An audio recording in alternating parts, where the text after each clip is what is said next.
La guerre cognitive est la nouvelle obsession des fanatiques de l'OTAN, qui voient derrière chaque opinion dissidente sur les réseaux sociaux le long bras du tout-puissant Vladimir Poutine. L'OTAN produit des rapports, des conférences et même des bulletins d'information consacrés à la guerre cognitive, reconnaissant et défendant son utilisation non seulement contre des populations étrangères, mais aussi contre des publics nationaux. Pour discuter une fois de plus de la propagande et de cette nouvelle conception de l'esprit comme champ de bataille, nous recevons Thomas Karat, animateur de l'émission YouTube SaltCube Analytics. Thomas, bienvenue à nouveau. Thomas, welcome back. Ravi de te reparler, Pascal. Tu vois, j'ai encore fait la même erreur. No problem. We just talked about that before. Pas de problème. Nous en avons justement parlé avant de commencer, mais c'est tout à fait bien.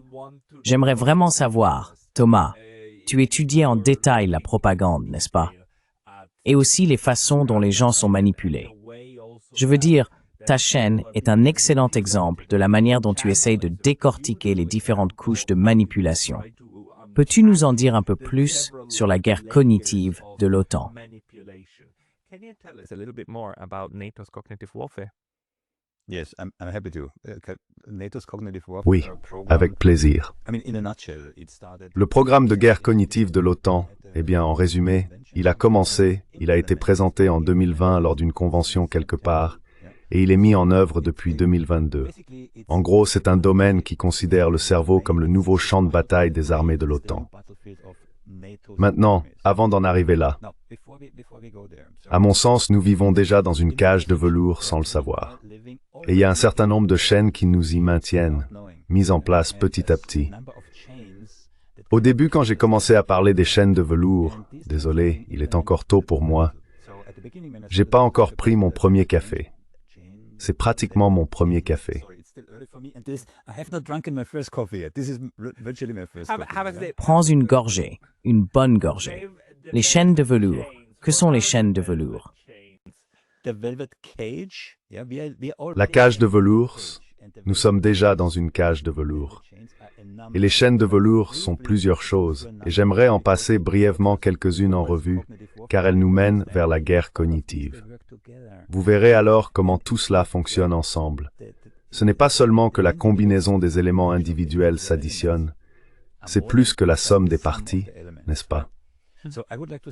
Donc j'aimerais commencer par la PESAC 2025. Je sais, cela semble être une affaire administrative ennuyeuse, mais c'est une décision du Conseil européen de 2025, numéro 966. Le fait est, et cela est déjà mis en œuvre, qu'il existe en Europe une entité qui contourne complètement toute juridiction.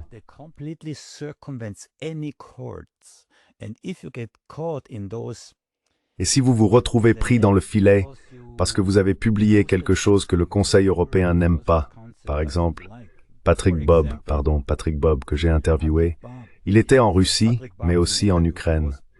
Il y a déjà un certain nombre de journalistes allemands qui se voient refuser l'entrée dans leur propre pays, l'Allemagne, à cause de la PES 2025. Cela peut signifier des interdictions de voyager, des gels d'avoirs, non seulement les vôtres, mais aussi ceux de votre famille, un blocus financier par procuration, ce genre de choses. Donc, pour avoir publié quelque chose, pour avoir exprimé une opinion qui va à l'encontre du récit dominant, vous pouvez vous retrouver pris dans ce scénario de la PS 2025. C'est une résolution du Conseil et il n'y a rien que vous puissiez faire. Vous ne pouvez pas vous y opposer.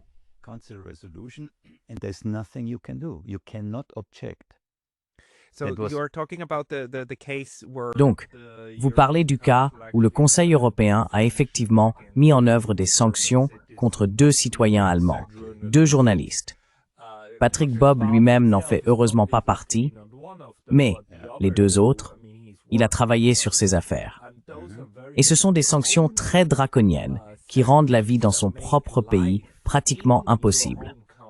Elles sont simplement là et elles sont en vigueur en ce moment.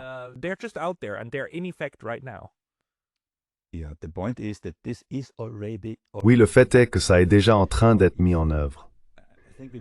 Maintenant, tu as dit, je crois qu'on en a parlé, je l'ai mentionné auparavant, Il y a 2 ou 3 semaines, j'ai fait une présentation à Cork où j'ai parlé de mes chaînes, la cage de velours. Et c'était devant un public qui sait qu'il est dans la ligne de mire de l'État. Je n'aurais pas dû être surpris, mais je l'ai été. Il y avait un grave manque de conscience et de compréhension de ce type de politique déjà mise en œuvre, même parmi des personnes qui savent qu'elles sont dans la ligne de mire de l'État. Et par implication, je veux dire que les gens ordinaires dans la rue en sont encore moins conscients, n'est-ce pas? Donc ça, c'était le premier point. Le suivant, et je ne me paye pas assez trop de temps parce que je veux en parler de la guerre cognitive de l'OTAN, c'est le contrôle des discussions.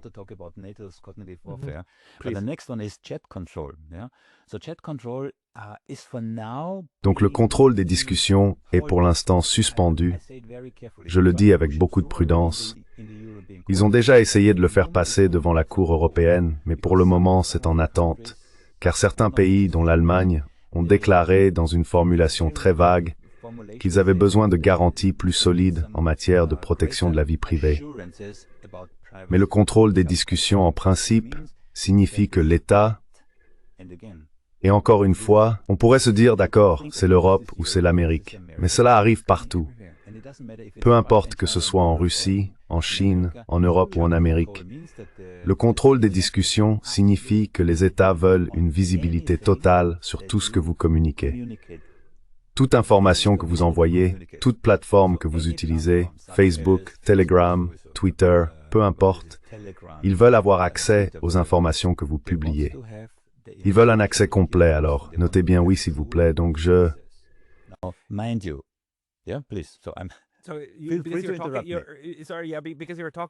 Désolé, parce que vous parliez d'une proposition. Je ne suis pas sûr qu'il s'agisse du Parlement européen ou de la Commission qui aurait proposé que les fournisseurs de messagerie comme WhatsApp, Line ou Telegram soient, par la loi, obligés de fournir les messages clairs et lisibles de tous les utilisateurs de la plateforme. Exactement, vous savez, un utilisateur transparent. Et pas seulement ce que les gens publient sur les forums, mais aussi ce qui communiquent entre eux. Ils veulent avoir accès à ce que vous avez sur votre appareil. C'est ça, c'est aussi une chose.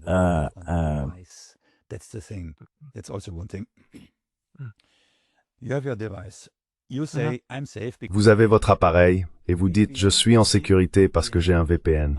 VPN entrant, VPN sortant. » Maintenant, avec l'IA embarquée, comme celle qu'Apple vient tout juste d'introduire, ils peuvent avoir une visibilité sur tout ce que vous voyez ou faites, car tout est traité par l'IA de l'appareil après déchiffrement et avant d'être à nouveau chiffré lorsqu'il sort. Et, fait intéressant, concernant le contrôle des discussions. Attendez, je consulte mes notes ici. Le Danemark, qui est, vous le savez, une démocratie libre et libérale, pousse cette initiative maintenant parce qu'il détient actuellement la présidence du Conseil de l'UMOR. L'Allemagne est restée assez vague. Le Luxembourg et la Slovaquie y sont clairement opposés.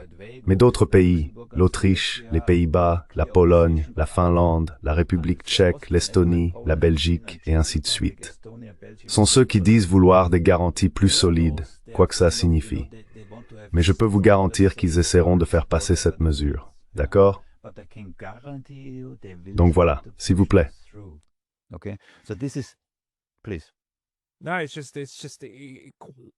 Non, c'est juste insensé que ça vienne de l'Union européenne, qui a toujours été tellement obsédée par la protection des utilisateurs, le RGPD et tout le reste.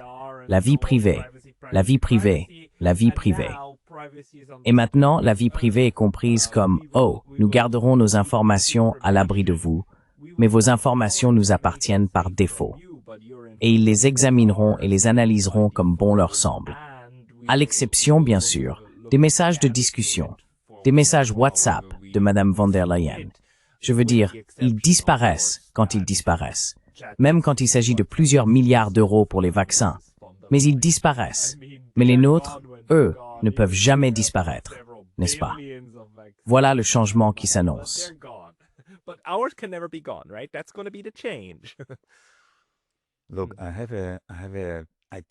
Écoutez, j'ai une solide expérience dans le domaine financier. Tout ce qui se trouve sur un support numérique vit dans une maison de verre. Absolument tout. Il n'y a pas de... Vous savez, toute cette histoire de chiffrement, c'est une illusion. Je me penchais justement sur les VPN, par exemple. Apparemment, même les VPN dits sûrs sont douteux. Qui les possède vraiment? Qui se cache derrière? Je ne sais pas si vous connaissez Susie Dawson. C'est une journaliste néo-zélandaise qui vit en exil en Russie. Je viens de l'interviewer, son histoire est absolument incroyable. Une journaliste néo-zélandaise qui, pour avoir critiqué et enquêté sur l'État, a dû fuir son propre pays et vit désormais en Russie. Donc ce genre de choses arrive. Comment cela se relie-t-il à la guerre cognitive? Quel est le lien avec les plans de l'OTAN? Parce que jusqu'à présent, nous n'avons parlé que de l'Union européenne.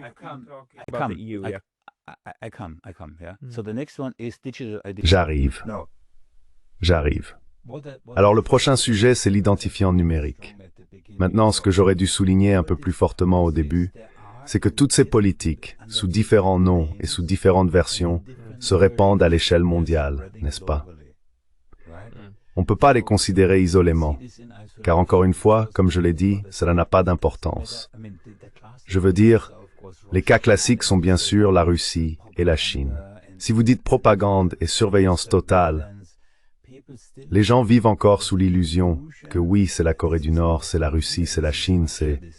Mon contre-argument est, eh bien c'est vrai, mais en Chine et en Russie, les gens savent, ou en Corée du Nord, les gens savent.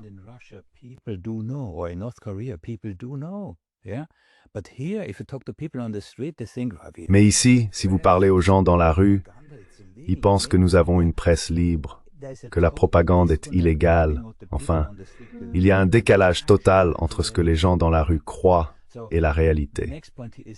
Donc le point suivant concerne les systèmes d'identification numérique. Encore une fois, comme je l'ai dit, cela est déployé à l'échelle mondiale, n'est-ce pas? Une identité numérique signifie que vous devez avoir une identité numérique liée à votre identité réelle. Et ils veulent en faire une condition de base pour accéder même à Internet.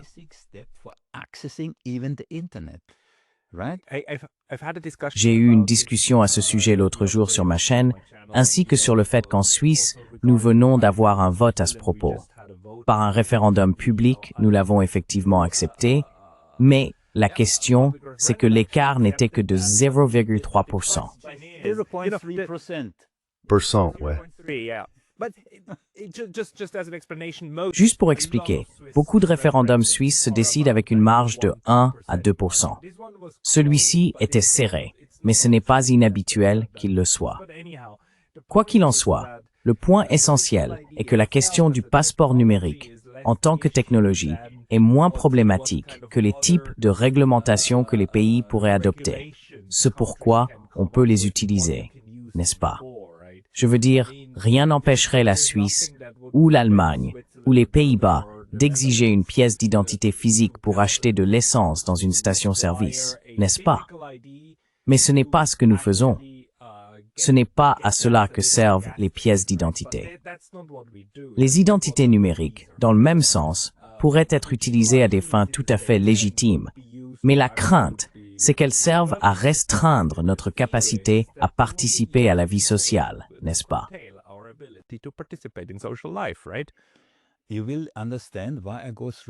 Tu comprendras pourquoi je passe en revue ces listes en travaillant tous les deux vers l'OTAN, parce que c'est exactement ça. Prises isolément, toutes ces politiques semblent un peu, eh bien oui, n'est-ce pas? Comme en Suisse, nous faisons confiance au gouvernement, donc nous acceptons les identités numériques. Mais si tu les relis entre elles, une fois que tu es empêché d'acheter un billet de train, un billet d'avion, ou même certains aliments, parce que tu as déjà dépassé ton empreinte carbone pour le mois, alors cela devient plus sérieux. À ce niveau-là, si tu as besoin d'une identité numérique, ne serait-ce que pour accéder à Internet, cela ne signifie pas seulement l'accès à Internet. Cela veut dire une transparence totale, du moins dans la mesure où ce n'est pas déjà le cas, sur ce que tu fais en ligne, avec qui tu communiques, ce que tu dis, ce que tu consultes, ce genre de choses, n'est-ce pas? Pour l'instant, c'est encore un peu, tu sais, oui, j'utilise un VPN et c'est semi-anonymisé. Avec une identité numérique, tout cela disparaît complètement.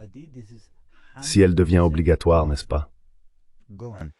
I mean, 100% if glass house. required, right? The point is like, would our La question est de savoir si les gouvernements commenceraient à exiger une identité numérique pour accéder à Internet. Je veux dire, c'est une étape différente du simple fait d'avoir une identité. Et voyez-vous des idées de ce genre, comme une exigence d'identité numérique pour tous les services ou certains d'entre eux? requirement for all and any services.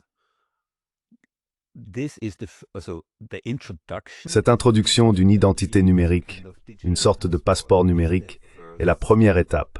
But let's not keep, Mais ne nous voilons pas la face. you know, the- Vous savez, encore une fois, all these policies toutes ces politiques, lorsqu'on les examine dans leur ensemble, in combination, montrent clairement la direction qu'elles prennent. Et voici ma dernière question. where is this, Où tout cela nous mène-t-il? what Qu'anticipent les gouvernements? anticipating? De quoi ont-ils tellement peur pour estimer qu'ils doivent mettre en place toutes ces politiques? N'est-ce pas? All those policies. Et c'est là que cela devient inquiétant, car si l'on regarde les choses sous cet angle, ils ne dépensent pas, je ne sais combien de milliards coûtent toutes ces politiques à mettre en œuvre, simplement parce qu'ils prévoient un avenir radieux. Ce n'est pas de cela qu'il s'agit. D'accord. D'accord. This is not gonna be it. Okay. So Alors, si vous rassemblez tous or forwarding, where's the journey going? And the Let's keep again this, the let's keep this connection. question. Let's keep Gardons cette question pour la fin, car j'ai encore 2 ou 3 choses à aborder. And I don't want to spend too much Je ne veux pas passer trop de temps sur la suivante, car elle est déjà largement discutée. CBDCs, CBDC signifie monnaie numérique de banque centrale. C'est similaire à l'identifiant numérique. J'ai entendu Christine Lagarde, il y a environ une semaine, dans sa dernière interview, dire « Nous devons pousser cela aussi fort que possible, et nous le mettrons en œuvre aussi vite que possible. » Monnaie numérique de banque centrale, désolé. Alors, qu'est-ce que cela signifie? Encore une fois, de l'argent numérique. Les gens disent « Nous avons déjà en gros de l'argent numérique, les cartes de crédit, tout est numérique. » Digital money, credit card, everything is digital. It's a total different ballgame. Digital currency. C'est un tout autre jeu. Again, La monnaie numérique signifie, encore une fois, que toute forme d'anonymat disparaît, à 100%. L'État peut vous dire, vous pouvez dépenser votre argent ici, mais pas là. Vous devez le dépenser avant la fin du mois prochain, sinon il disparaît.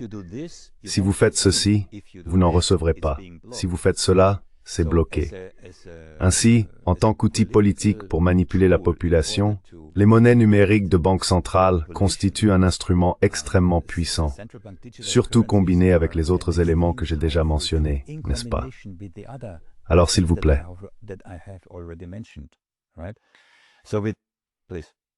Yes, I mean I agree that they're a powerful tool. oui, but je veux dire, je suis d'accord sur le fait que c'est un outil puissant. Mais, encore une fois, tout est une question de régulation, n'est-ce pas?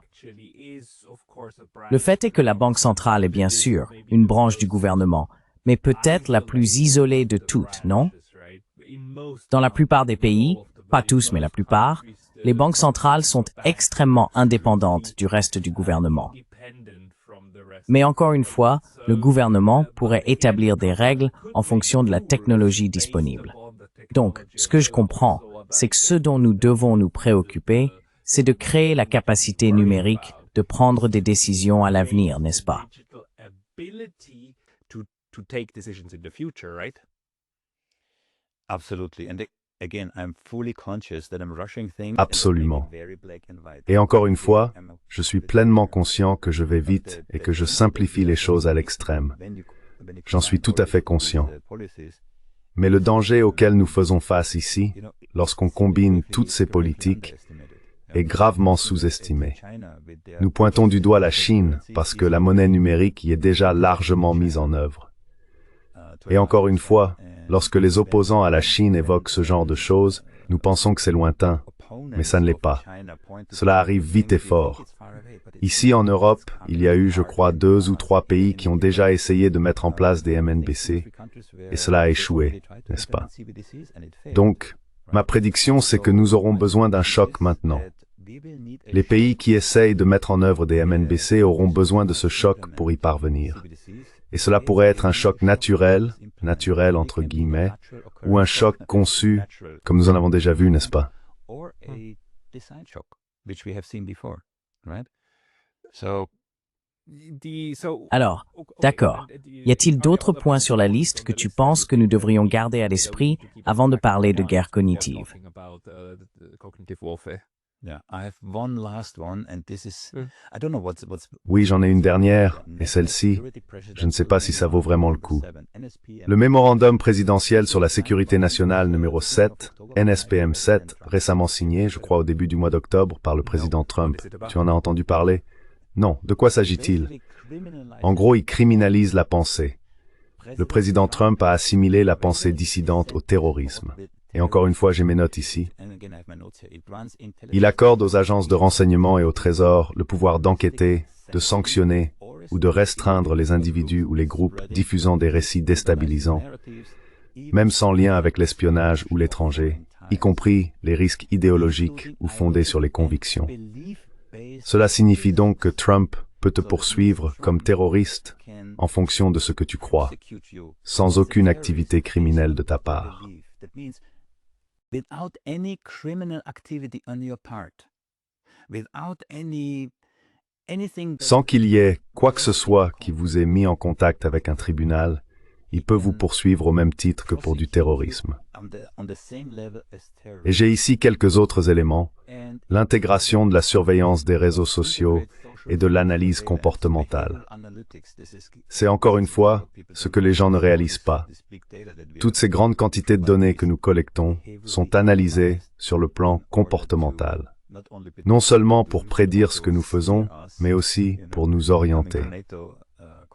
Alors en arrivant à l'OTAN, la guerre cognitive, ce que nous faisons, d'accord, je recommande vivement à tout le monde d'y jeter un œil, le mémorandum présidentiel sur la sécurité nationale numéro 7, l'information est disponible, et cela conduit Milena Rector au programme de guerre cognitive de l'OTAN. Mais avant cela, des questions sur ce mémorandum.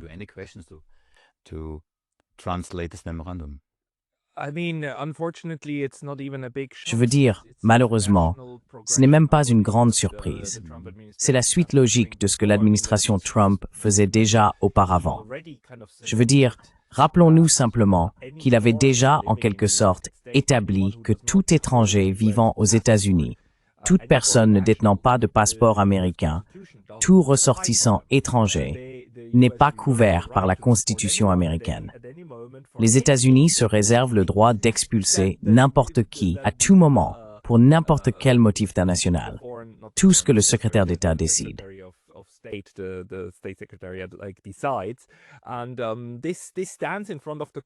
Et cette position devant les tribunaux, en réalité, aucun tribunal jusqu'à présent n'a fait marche arrière.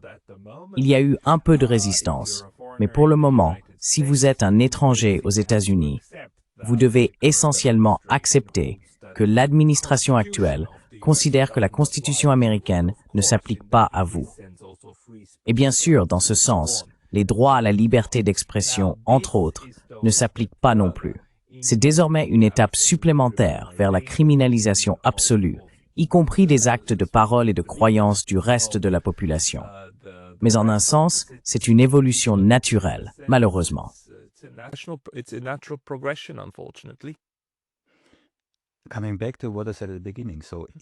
Revenons à ce que j'ai dit au début. Chacune de ces politiques est mondiale. Vous vous souvenez du CSFP 2025, de ce dont nous avons parlé plus tôt? C'est la même chose. Vous êtes poursuivi en justice en fonction de ce que vous publiez sur les réseaux sociaux, pas parce que vous faites réellement quelque chose. Et je ne parle pas de discours de haine, d'accord? Donc ça, c'est la version américaine. Mais bien sûr, Trump, en quelque sorte, vous savez, amplifie la portée de ses politiques, non? Bien, la guerre cognitive. Alors comment expliquer la guerre cognitive? En tant qu'analyste du comportement, cela m'intéresse vraiment, car je sais que les mécanismes qu'ils appliquent fonctionnent. Ils visent essentiellement ce qu'on appelle en psychologie les biais cognitifs, n'est-ce pas?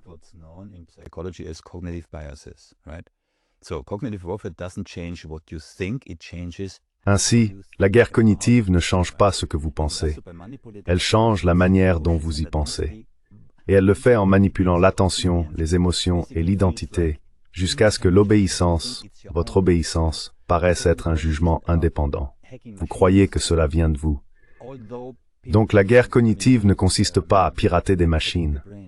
Même si certaines personnes qui déjà, l'Israélien très connu, Yuval Harari, oui, pirater le cerveau, n'est-ce pas? C'est exactement ce qu'ils font. La guerre cognitive vise donc le système nerveux humain, la façon dont nous ressentons, dont nous interprétons. C'est en quelque sorte le 6e domaine de la guerre. J'ai d'ailleurs quelques notes et extraits devant moi tirés du document original de l'OTAN, et je peux te transmettre l'original si tu veux.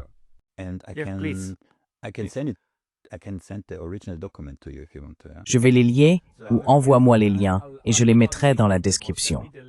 Parce que parfois, c'est difficile de croire le genre de choses que l'OTAN publie. Mais ils le font. Ils n'en ont même pas honte. Peux-tu lire peut-être les passages les plus importants?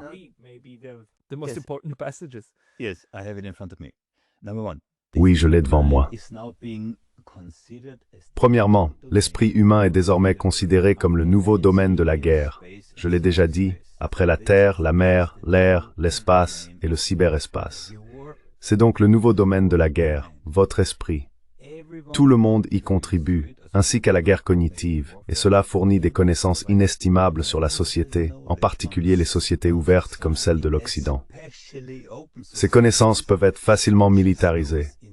Encore une fois, ça provient du document original de l'OTAN. L'objectif n'est pas d'attaquer ce que les individus pensent, mais plutôt la manière dont ils pensent.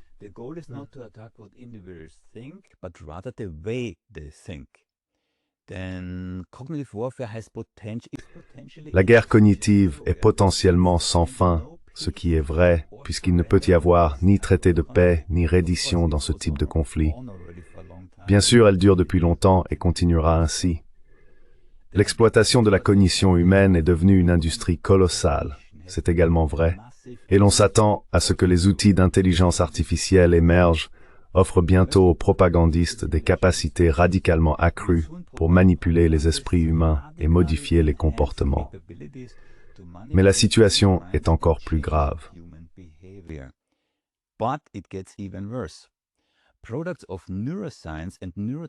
Les produits de la recherche en neurosciences et en neurotechnologie peuvent être utilisés pour influencer la mémoire, l'apprentissage, la vitesse cognitive, les cycles de sommeil, la fatigue et la vigilance, le contrôle des impulsions, l'humeur, l'anxiété et la perception de soi, la prise de décision, la confiance et l'empathie, ainsi que le mouvement et la performance.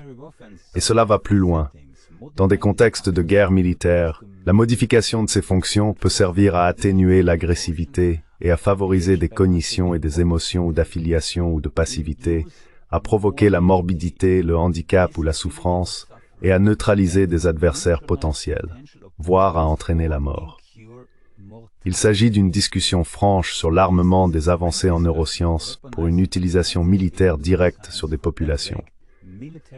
Pas sur des soldats étrangers, sur des populations, n'est-ce pas? Oui. Encore une fois, je sais que j'ai mis un peu de temps à lire cela, mais il est vraiment important que les gens comprennent où cela mène.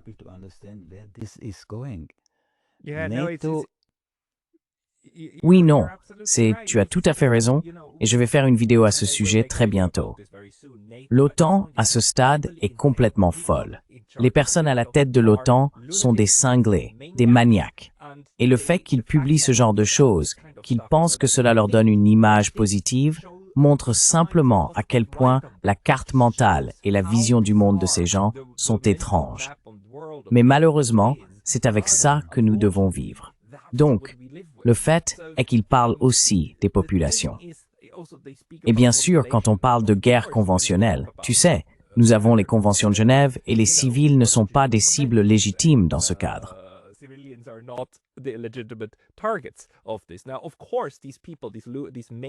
Bien sûr, ces gens, ces maniaques, travaillent d'arrache-pied depuis toujours pour brouiller les frontières. Et la chose la plus normale pour les va-t-en-guerre, c'est qu'ils essayent de classer tout le monde comme combattant, n'est-ce pas? Ainsi, ils peuvent faire exploser des grands-mères et des petits-enfants, parce que, pour une raison tordue, c'est ce qu'ils pensent devoir faire. Mais ce qui est nouveau avec cette guerre cognitive, c'est qui désigne officiellement des cibles non seulement parmi les populations civiles étrangères, mais aussi parmi les populations civiles nationales, leur propre population, les gens qu'ils sont censés protéger, comme des cibles potentielles. Peux-tu en dire un peu plus à ce sujet? Potential targets. Can you speak to this one a little bit? Yeah. The interesting question, of course, is Oui, la question intéressante, bien sûr, est de savoir pourquoi ils estiment devoir faire cela. C'est parce qu'ils voient qu'ils perdent leur légitimité. Il y a donc, comment dire, une guerre de propagande en cours. Un pas en arrière. Alors, qui était-ce? Lord Ismay. Je crois qu'il fut le premier secrétaire général de l'OTAN, et il avait déjà dit que le but de l'OTAN était de garder l'Amérique à l'intérieur, l'Allemagne à terre et la Russie à l'extérieur. Aujourd'hui, il existe un site web appelé Lord Ismay Restated. On peut y voir cette déclaration répétée à travers différentes administrations américaines, presque jusqu'à l'actuelle, ce qui souligne en quelque sorte cette tendance.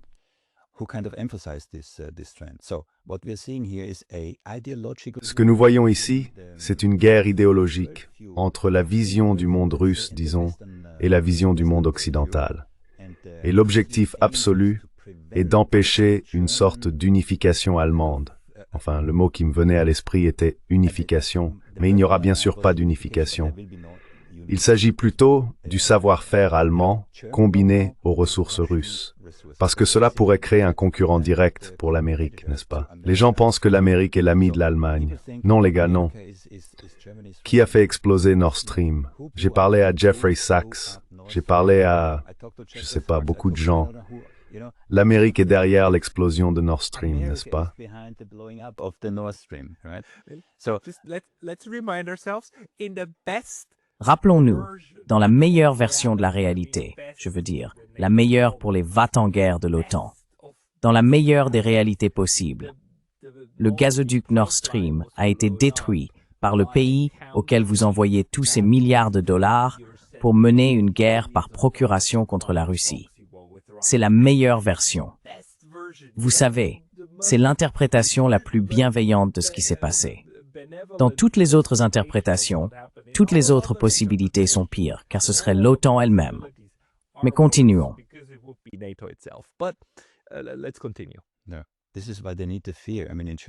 Non, c'est pour ça qu'ils ont besoin de la peur. Je veux dire, en Allemagne, c'est insensé d'avoir peur de la Russie, mais ils ont besoin de cette peur, non? L'Allemagne n'est pas censée, attendez, je reviens, l'Allemagne n'est pas censée dépenser 5% de son PIB en armement. Maintenant, où va cet argent? Qui en profite? Quels sont les fabricants d'armes qui le reçoivent? Je veux dire, l'Allemagne est quoi, la 4e économie mondiale? Quelque part par là, dans le top 6, top 5, quelque chose comme ça. Donc c'est une somme énorme d'argent qui part directement vers l'Amérique.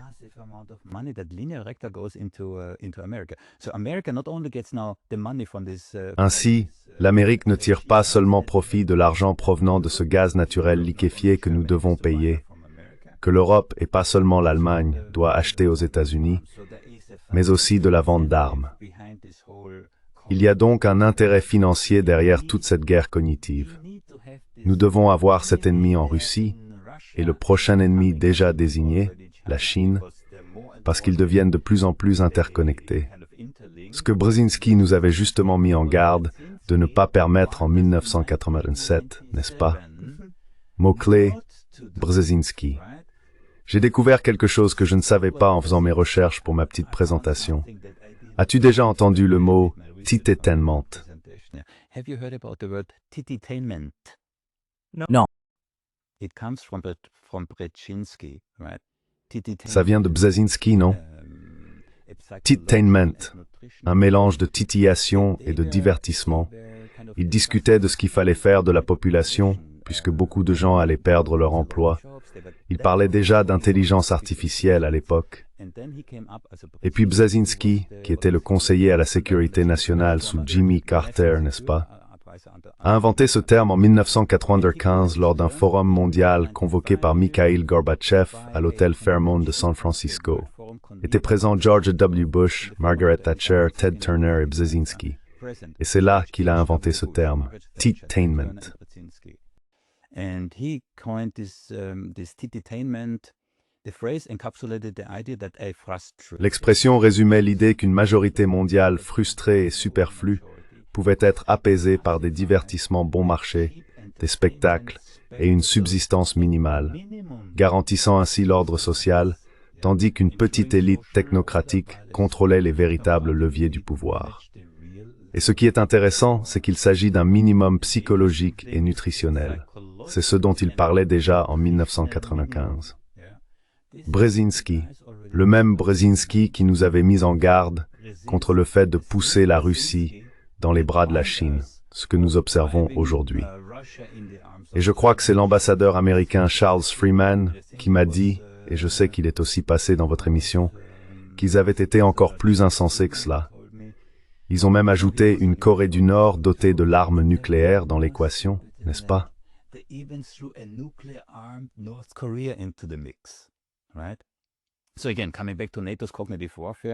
Donc encore une fois, pour revenir à la guerre cognitive de l'OTAN, l'OTAN, et par extension les gouvernements européens et mondiaux, perdent leur légitimité. Et c'est pour cela qu'ils sautent dans ce train qui a en réalité été déclenché par Cambridge Analytica, n'est-ce pas? Tu as raison. J'espère que les gens savent ce qu'est Cambridge Analytica. La guerre cognitive de l'OTAN a été déclenchée par cela. Et quel est le terme clé de Cambridge Analytica? Le micro-ciblage. Qu'est-ce que cela signifie?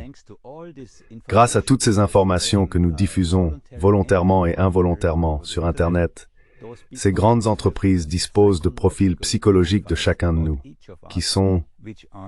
J'essaie de trouver le bon mot ici, parce que c'est tellement sophistiqué que d'un point de vue psychologique, Yuval Harari a raison. Ils ont déjà piraté l'esprit humain. Ils nous connaissent mieux que nous ne nous connaissons nous-mêmes. Je veux dire, cela semble très abstrait pour les gens. Comment une machine, ou quelqu'un, ou quoi que ce soit, peut-il me connaître mieux que moi-même? Ce n'est pas si difficile. En tant qu'analyste du comportement, je peux te dire que nous, les humains, sommes si faciles à influencer. C'est tout simplement incroyable. Les biais cognitifs, n'est-ce pas? Exactement.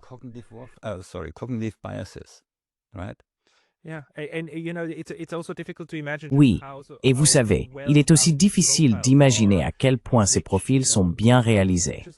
Rien qu'à partir de la combinaison de toutes les informations connues, âge, genre, niveau d'éducation, comportement de recherche sur Internet, ces algorithmes peuvent prédire, avec un certain pourcentage de précision, que cette personne aura peut-être bientôt un enfant. Cette femme pourrait être enceinte. Alors, pourquoi ne pas lui proposer des publicités pour des vêtements pour enfants et des choses de ce genre? Et les gens voient ça sur Internet, n'est-ce pas? Vous voyez comment Google et d'autres nous ciblent très précisément avec les publicités que nous recevons.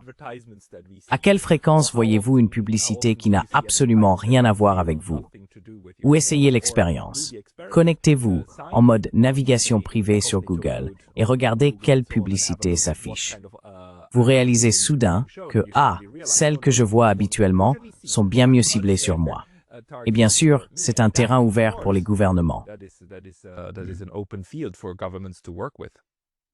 C'était en 2016, non? C'est à ce moment-là que Trump a gagné pour la première fois. Oui, 2016, je crois. 2016, oui, il est pour. Ouais. Donc il a gagné grâce à Cambridge Analytica. Il n'a pas gagné à cause de la Russie ou quoi que ce soit d'autre. Non, c'était Cambridge Analytica et leur micro-ciblage de millions et de millions d'utilisateurs de Facebook qu'ils ont fait d'une manière un peu illégale parce que ils avaient les utilisateurs principaux et tous leurs amis dont ils ont aspiré les données. Voilà, c'est ça le micro-ciblage. Et ils savaient quand cibler les gens, ils savaient quelles personnes cibler, parce qu'ils ne ciblaient pas n'importe qui au hasard. Ils visaient exactement ceux qu'ils savaient être influençables. Les partisans convaincus, pas besoin de les cibler, et les opposants absolus non plus, parce qu'ils ne changeront pas d'avis de toute façon. Mais ceux du milieu, oui, ceux-là, tu les cibles. Et tu les cibles avec une précision absolue. Tu les connais, tu sais quand les cibler, où ils en sont dans leur cycle d'humeur. Tu sais quels arguments utiliser, même quelle tournure employer. Ouais, c'est très profond. Yeah. Yeah, also it goes very deep. Mais il y a quelque chose de nouveau ici. Je veux dire, nous en étions conscients auparavant, mais nous appelions cela de la propagande. Nous connaissions la propagande, nous connaissions la manipulation, et ainsi de suite. Mais maintenant que cela a été, ou depuis un certain temps déjà, déplacé dans le domaine de la sécurité, une propagande sécurisée, et qu'on la reconceptualise comme une forme de guerre, cela aggrave tout, à mon avis. Encore pire. Pouvez-vous en parler? In my view, even worse. Can you speak to that? Yeah. So first of all, the key Oui. in cognitive Alors tout d'abord, l'élément clé de la guerre cognitive, c'est qu'elle s'appuie sur ce que nous appelons les biais cognitifs. Maintenant, si vous pensez ne pas avoir de biais cognitifs, il existe, je crois que c'est sur le site de Harvard, le test d'association implicite. Vous le trouverez. Donc à l'université Harvard, ils ont plusieurs tests qu'ils appellent des tests d'association implicite, et en gros, ils permettent de mesurer certains de vos biais cognitifs. Et même si vous les connaissez, si vous refaites le test plusieurs fois, vous obtenez le même résultat, car il s'agit de rapidité et de subconscient. Donc j'invite tout le monde, allez sur le site de Harvard, passez le test d'association implicite.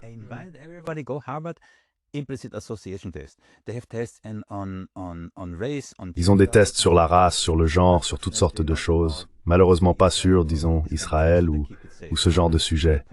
Donc ils restent prudents. Mais l'idée, c'est que l'on peut voir le concept. Et c'est précisément ce que la guerre cognitive de l'OTAN déclenche vraiment. Ils s'en prennent à votre cerveau, et ils ne visent pas la partie du cerveau qui est, disons, le néocortex, la partie du raisonnement. Ils s'attaquent à la partie du cerveau qui se trouve sous la surface pour utiliser cette image. Ainsi, notre esprit, disons, est comme un iceberg flottant dans la mer. Un dixième au-dessus et 9/10 en dessous. Le dixième au-dessus, c'est comme votre néocortex, votre raison.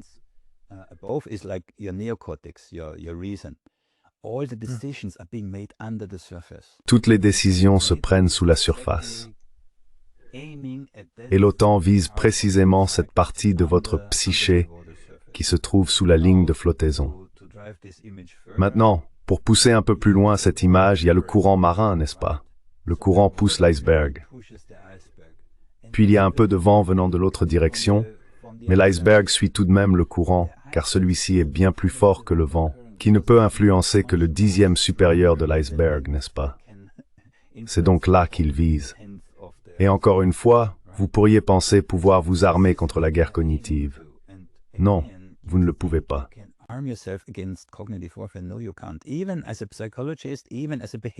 Même en tant que psychologue, enfin pas psychologue, soyons clairs, mais même en tant qu'analyste du comportement, en connaissant la plupart, voire beaucoup, de ces biais cognitifs et raccourcis mentaux hérités des temps anciens.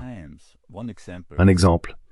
Ils ont fait une expérience où ils ont pris des bébés, âgés de 3, 4, 5 jours, venant d'un pays civilisé, c'est-à-dire un pays occidental. Donc ces bébés, et même leurs arrière-arrière-grands-pères, n'avaient jamais vraiment été confrontés à des serpents venimeux. Ils ont montré aux bébés un morceau de tuyau d'arrosage et ont prélevé un peu de sang pour tester les hormones. Et ils ont trouvé la même réaction que chez un enfant d'Afrique du Sud, par exemple, qui pourrait encore mourir d'une morsure de serpent. Nous avons donc ces programmes anciens, c'est ainsi que je les appelle, dans notre esprit, qui réagissent comme ils le faisaient il y a des dizaines de milliers d'années. Nous avons un crâne moderne, mais les systèmes qu'il contient sont anciens, et ils fonctionnent toujours de la même manière.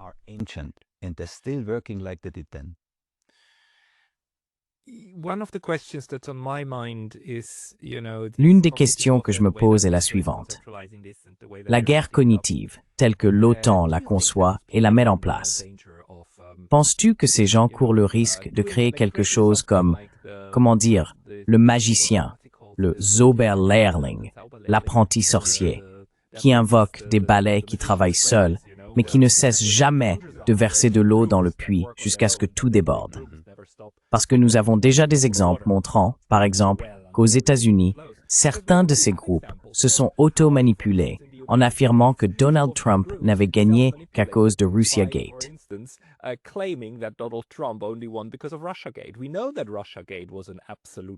Nous savons que le Russiagate était une fraude absolue, une fraude entièrement fabriquée. Mais à présent, cette fraude est devenue si profondément enracinée, surtout dans les cercles du Parti démocrate, qu'elle est utilisée comme une vérité évidente. La Russie aurait interféré dans les élections américaines. C'est une manière pour une société de se manipuler elle-même afin de croire à quelque chose de faux, d'absurde. Mais une fois que cela est inscrit dans l'ADN de certains groupes, eh bien, cela devient une vérité en soi. Penses-tu que nous courons aussi ce danger, celui de manipuler nous-mêmes, même nos institutions?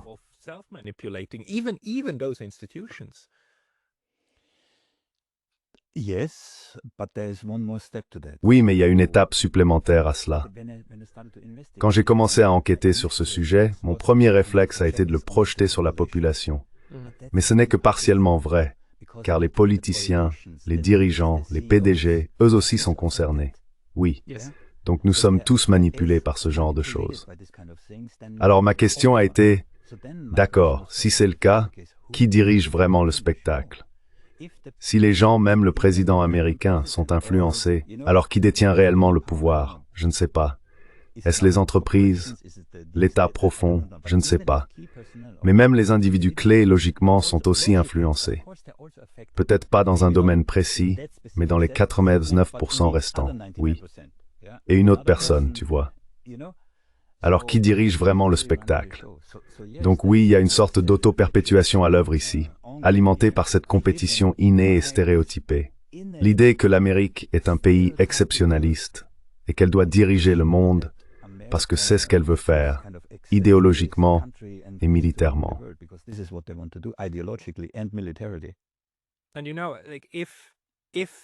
Et vous savez, s'il y a quelques personnes dans les coulisses qui comprennent réellement ce qui se passe et qui elles-mêmes ne sont pas affectées, alors, eh bien, nous sommes contrôlés et manipulés. Mais si elles sont elles-mêmes affectées par ce qu'elles font et par les mécanismes de rétroaction, alors nous sommes dans une psychose sociétale de masse. Et celle-là est encore plus dangereuse que ces foutus types dans les coulisses.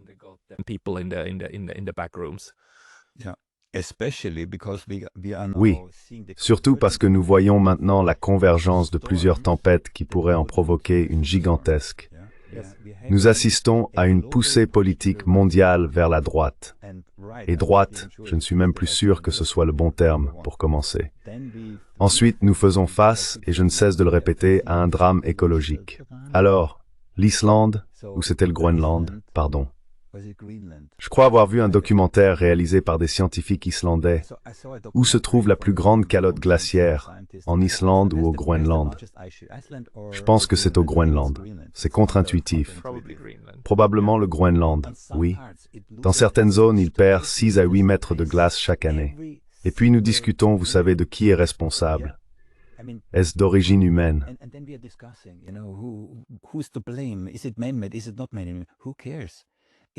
N'est-ce pas d'origine humaine? Qui s'en soucie? Si le tapis roulant qui régule le climat mondial change, et il est déjà en train de ralentir, non?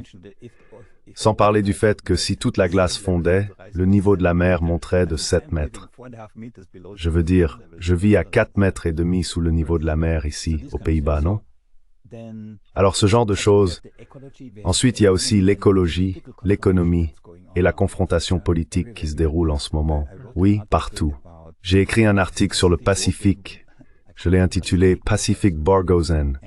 Et par coïncidence, il a été lu par Everest Bartolo, que j'ai interviewé il y a quelques semaines à Malte. Et j'ai vu que tu avais récemment une interview avec lui, non? Oui, il y a 2 jours. C'est un ancien ministre des Affaires étrangères de Malte. Oui, c'est un grand esprit. Oui, j'ai été alarmé par ce que j'ai découvert. C'est incroyable à quel point la préparation d'une guerre chaude avec la Chine, menée par l'Amérique, est déjà avancée. Et ce n'est pas du bluff, c'est énorme. J'ai tous ces articles sur mon Substack, Vous savez, le fait de relier ce genre de choses explique précisément pourquoi l'OTAN a besoin de ce type de... Comment dire? J'ai un mot très peu aimable sur le bout de la langue en ce moment, mais de cette technique de manipulation de sa propre population. Parce que sans le soutien de leur propre peuple, ils ne pourront plus continuer à mener ces guerres qui financent toute la production d'armes américaines. C'est tellement cliché. La guerre est une arnaque. C'est un tel cliché. Si vous me le permettez, et je sais que vous êtes occupé, il nous reste quelques minutes. J'ai deux petites choses que j'aimerais mettre en avant comme une sorte de démonstration de ce à quoi peut ressembler la guerre cognitive. Avez-vous entendu parler du projet Esther?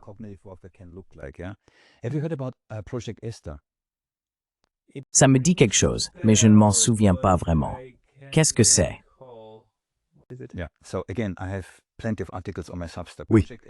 Donc encore une fois, j'ai plein d'articles sur mon Substack.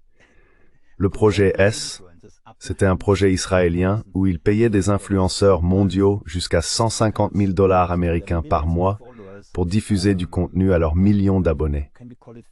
Oui. Peut-on appeler ça de la fausse information, de l'information manipulée, de la propagande, peu importe comment on veut l'appeler? Ça a fait grand bruit. Encore une fois, si un auditeur veut consulter mon Substack, tout y est détaillé. C'était tout un scandale.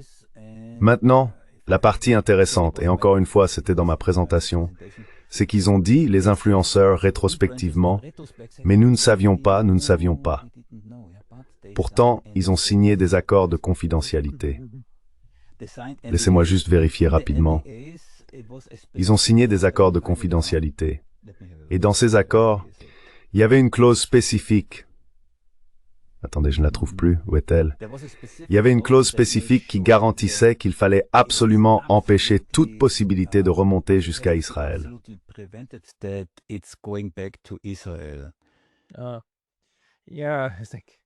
Oui, je veux dire, les donateurs, dans bien des cas, ne veulent pas être identifiés, n'est-ce pas? Parce que c'est tout le principe. Tu as un agenda, alors tu le caches. Ce n'est même pas difficile à comprendre. C'est juste qu'avec Israël, c'est tellement vaste que certains de ces systèmes de dons finissent par apparaître, y compris, bien sûr, tout l'argent que l'influence israélienne élargie apporte. Pas directement le lobby, comme celui qu'a étudié Mearsheimer, mais des gens comme, comment elle s'appelle déjà, la grande donatrice, la femme qui a donné tellement d'argent à Trump.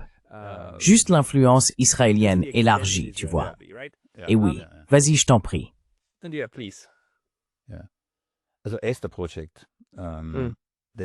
Alors la partie intéressante ici, c'est que le projet est passé inaperçu. Pourquoi? Parce que tous ces influenceurs ne parlaient pas de politique.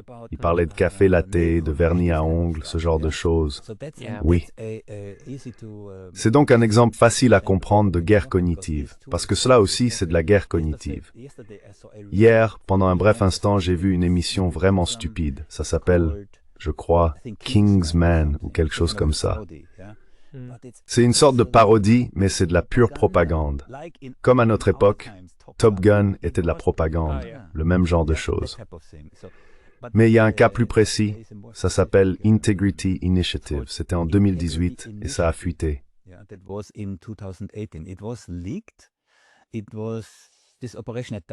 C'était une opération avec des canaux financiers directs provenant du Foreign and Commonwealth Office britannique et du MI6 d'ailleurs.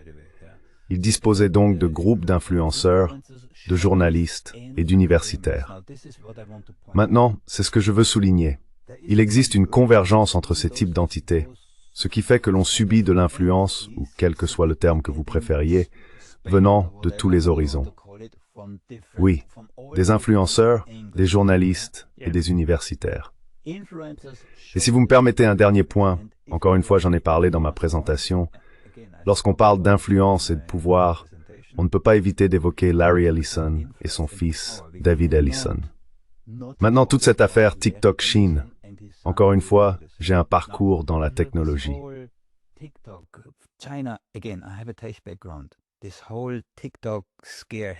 Toute cette panique autour de TikTok n'avait rien à voir avec la Chine, mais tout à voir avec Israël. J'ai même ce clip où Netanyahou dit « Quelle est la classe? Quel est le numéro 1 ?» Vous savez, TikTok. Oui, donc Netanyahou l'a dit lui-même. Alors Larry Ellison, cofondateur d'Oracle. Oracle, c'est complètement mon domaine. Les centres de données. Les centres de données d'autrefois, et maintenant les centres de données pour l'IA, c'est un tout autre jeu. Mais c'est ainsi qu'il gagne son argent. Il compte le Pentagone parmi ses plus gros clients. Or, sur les serveurs d'Oracle, nous avons les données comportementales de 170 millions d'Américains. Je ne savais même pas qu'autant d'Américains utilisaient TikTok. Donc le père détient le matériel et les données comportementales de 170 millions d'Américains. Et maintenant, qu'a fait le fils? Une fusion de Skydance avec Paramount.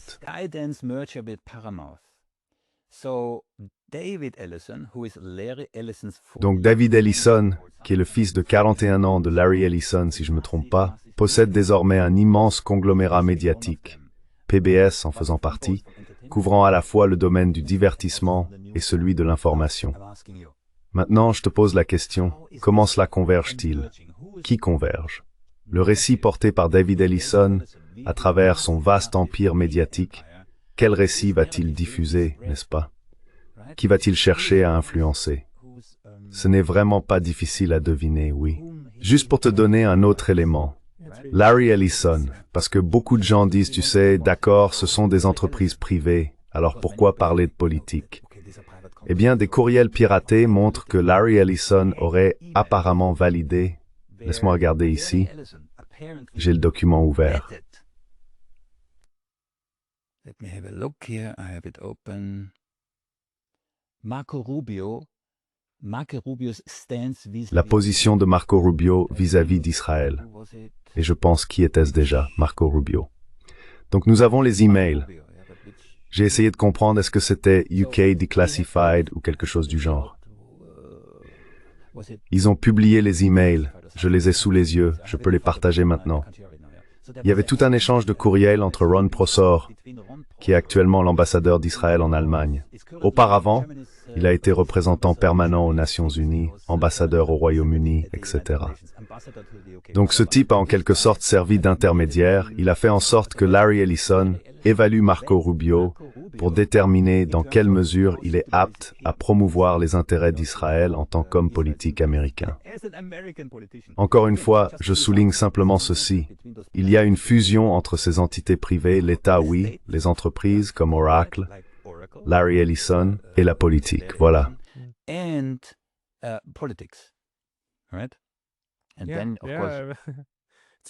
Et puis c'est très triste, parce que nous nous rapprochons de plus en plus de la définition d'un fascisme à la Mussolini, où vous savez, le fascisme est la fusion de l'État et des entreprises privées, et l'assujettissement de la volonté des dirigeants de tous ces secteurs. Mais oui, nous nous en rapprochons de plus en plus.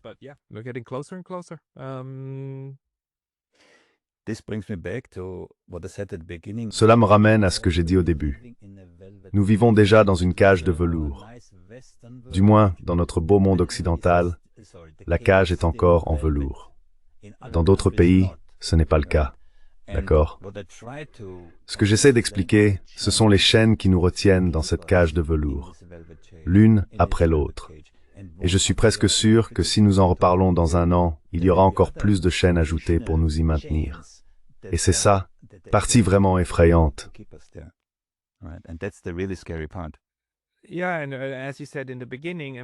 Oui, et comme tu l'as dit au début, l'un des aspects réussis de tout cela, c'est qu'une grande partie de la population en est complètement ignorante.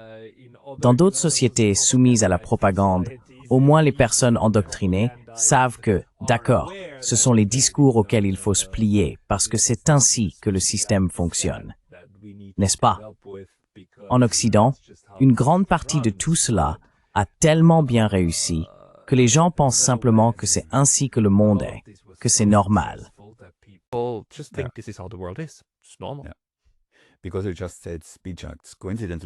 Parce que tu viens de dire graphique de vitesse.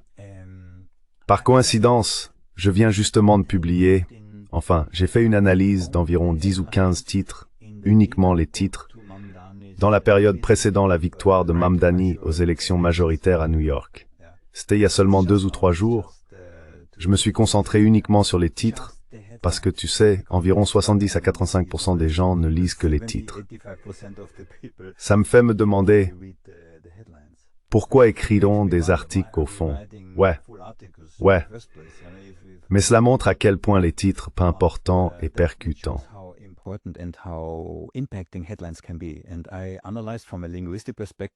J'ai analysé certains de ces titres d'un point de vue linguistique et sémantique. Et c'est fou de voir les messages sous-jacents qui s'insinuent dans le subconscient des gens. Les gens sous-estiment vraiment le pouvoir des mots. On peut clairement voir les manipulations, non? Donc j'encourage les gens à y jeter un œil, parce que si vous ne consommez que les titres deviennent en quelque sorte l'information pour vous. Et ils sont conçus par des professionnels. Ils savent exactement ce qu'ils font. Chaque mot a un but précis.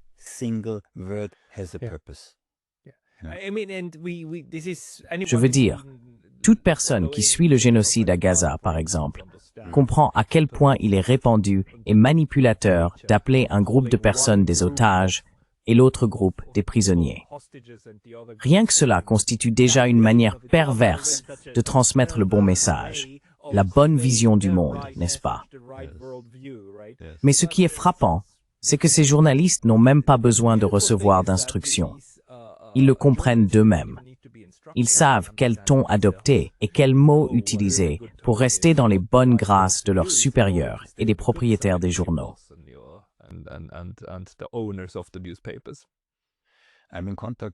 Je suis en contact avec 2 journalistes, tous 2 travaillant pour la BBC, mais sur des continents différents. Et ils m'ont tous les 2 dit, indépendamment l'un de l'autre, que s'ils rapportaient la vérité, ils perdraient leur emploi dès demain. Ouais. C'est ce que Pascal Lotade ne cesse de répéter. Je veux dire, vous savez, si vos articles ont été refusés 3 fois, ou votre proposition d'article une 4e fois, vous comprenez ce que vous allez faire et ce que vous devez faire. C'est ainsi que la machine crée cette marche au pas. N'est-ce pas? Ça fonctionne. Ça fonctionne très bien.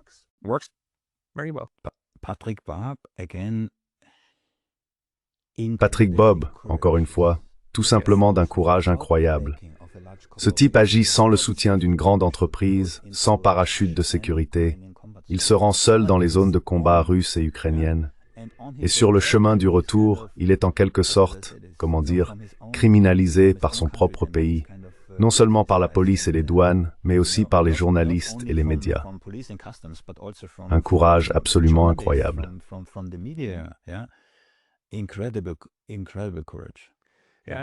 Et c'est de courage dont nous avons besoin. Je te remercie donc aussi, Thomas Karat, pour le courage de parler de tout cela. Il en va de même pour toi, Pascal, il en va de même pour toi.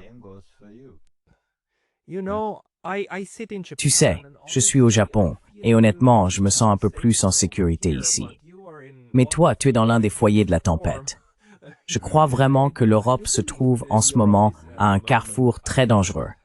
Au Japon, je me sens un peu plus protégé, en fait, pour te dire la vérité. Fais attention. Je veux dire, Daniel Gantzer, que j'ai interviewé, pensait lui aussi être en sécurité, tu sais, dans la Suisse sûre. Il a perdu son poste universitaire à cause de la pression américaine en Suisse. Non, je veux dire, on se sent en sécurité jusqu'à ce qu'on y soit, non? Jusqu'à ce qu'il y ait un piège. Donc je veux dire, c'est tout à fait vrai. Bref, Thomas, les personnes qui veulent lire davantage de tes analyses ou te regarder devraient avant tout aller sur ta chaîne YouTube, Salcube Analytics. Il y a bien sûr ta page Substack. Y a-t-il un autre endroit où l'on peut te trouver? Je suis...